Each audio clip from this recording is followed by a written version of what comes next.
அனைவருக்கும் வணக்கம். நம்ம இன்னைக்கு என்ன பார்க்க போகிறோம் அப்படின்னா, டிஎன்எஸ்சிடி ஆப் வந்து நியூ அப்டேட் வெர்ஷன் வந்து விட்டுருக்காங்க.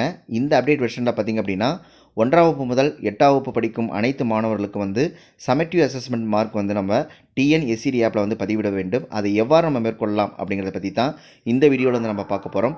மறக்காமல் சேனல் சப்ஸ்கிரைப் பண்ணுங்கள், வீடியோ அனைவருக்கும் ஷேர் பண்ணுங்கள்.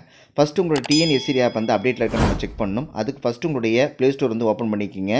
கீழே பார்த்திங்க அப்படின்னா நமக்கு வந்து ஒரு சர்ச் வரும். அதை டச் பண்ணிட்டீங்க அப்படின்னா மேலே நமக்கு சர்ச் காட்டும்.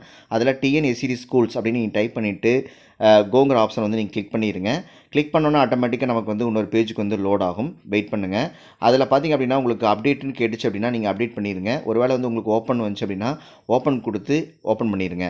அதுக்கப்புறம் பார்த்திங்க அப்படின்னா ஒவ்வொரு ஆசிரியருக்கும் 8 இலக்க யூசர் ஐடியும் 9 இலக்க பாஸ்வேர்டு வந்து நம்ம வச்சுருப்போம். அந்த யூசர் ஐடியும் பாஸ்வேர்ட் போட்டு நீங்கள் லாகின் பண்ணிக்கோங்க. இப்போ எனக்கான யூசர் ஐடி பாஸ்வேர்ட் போட்டு நான் லாகின் பண்ணுறேன்.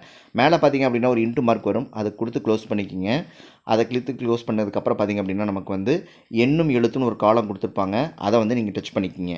டச் பண்ணிட்டோம்னா கிளாஸ் ரூம் டீட்டெயில்ஸ் நமக்கு வந்துருக்கும். ஃபஸ்ட் எடுத்தோன்னே அதை கிளிக் பண்ணி இங்கிலீஷ் ஆர் தமிழை செலக்ட் பண்ணிட்டு அதுக்கப்புறம் கீழே பார்த்திங்க அப்படின்னா நீங்கள் எடுக்கக்கூடிய வகுப்புகளை வந்து செலக்ட் பண்ணிக்கோங்க. ஒருவேளை நீங்கள் 1, 2, 3 வகுப்பு இருக்குன்னா 1, 2, 3 வகுப்பு செலக்ட் பண்ணுங்கள். இல்லை 4, 5 எடுக்கிற மாதிரி 4, 5 செலக்ட் பண்ணுங்கள். ஒருவேளை நீங்கள் 6, 7, 8 இருக்கிற மாதிரி இருந்தால் 6, 7, 8 வகுப்பில் வந்து செலக்ட் பண்ணிக்கோங்க. உங்களை வகுப்பில் செலக்ட் பண்ணினதுக்கப்புறம் பார்த்திங்க அப்படின்னா மேக்ஸ், இங்கிலீஷ், அது போக பார்த்திங்க அப்படின்னா சயின்ஸ், சோசியல் சயின்ஸ் வந்து நீங்கள் ஆட் பண்ணிவிட்டு சேவ்ங்கிற ஆப்ஷனை வந்து நீங்கள் கொடுத்துட்டிங்க அப்படின்னா ஆட்டோமேட்டிக்காக நமக்கு வந்து classroom details save successful நமக்கு வந்து வந்துடும்.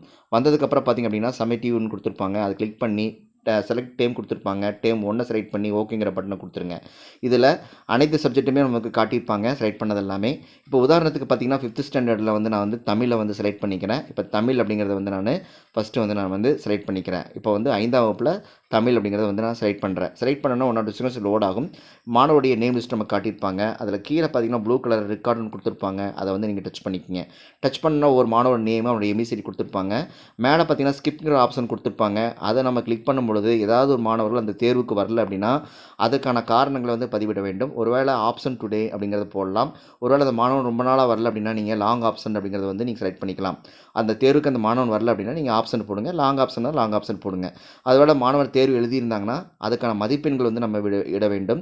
மொத்தம் பார்த்திங்க அப்படின்னா 4, 5 புறத்தில் வந்து 12 கேள்விகள் வந்து இடம்பெற்றிருக்குது. அந்த 12 கேள்விகளுக்கு மதிப்பெண்கள் வந்து நம்ம வந்து போட வேண்டும்.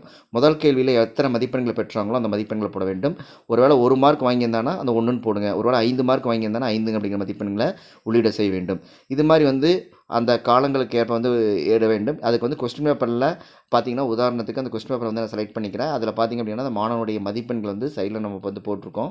அந்த மதிப்பெண்களை என்ன வாங்கியிருக்காங்க, முதல் கேள்விக்கு எத்தனை மதிப்பெண்கள், 2வது கேள்விக்கு எத்தனை மதிப்பெண்கள் அப்படிங்கிற பார்த்துட்டு அடுத்த அந்த மதிப்பெண்களை வந்து நம்ம உள்ளீடு செய்ய வேண்டும். இப்போ பார்த்திங்கன்னா எல்லா கேள்விக்கும் வந்து மாணவன் சிறப்பான முறை எழுதுனால அவனுக்கு எல்லா மதிப்பெண்களையும் அந்த 5 மதிப்பெண்கள் கொடுத்துட்றேன்.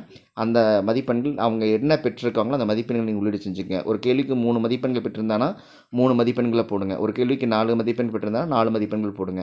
அதனால் என்ன மதிப்பெண்கள் பெற்றிருந்தாலும் போடலாம். ஒருவேளை அந்த கேள்விக்கு விடையை சொல்ல அப்படின்னா 0 அப்படிங்கிறத வந்து பதிவிட்டுக்கலாம். இதெல்லாம் முடிச்சதுக்கப்புறம் பார்த்திங்கன்னா கீழே பார்த்திங்கன்னா நமக்கு வந்து க்ரீன் கலரில் கம்ப்ளீட்டட் அப்படின்னு காமிச்சிருப்பாங்க. இது மாதிரி ஒவ்வொரு மாணவனுக்கும் ஒவ்வொரு தேர்விலையும் வந்து மதிப்பெண்களை வந்து நம்ம உள்ளீடு செய்ய வேண்டும். இந்த வழிமுறை மேற்கொண்டு அனைத்து ஆசிரியர் பெருமக்களும் வந்து மாணவர்களுக்கான மதிப்பெண்களை டிஎன்எஸ்சிடி செயலி மூலமாக பதிவேற்றம் செய்ய வேண்டும். இந்த காணொளி மிக உங்களுக்கு பயனுள்ளதாக நினைக்கிறேன். மறக்காமல் சேனலை சப்ஸ்கிரைப் பண்ணுங்கள், வீடியோ அனைவருக்கும் ஷேர் பண்ணுங்கள். நன்றி, வணக்கம், தேங்க்யூ.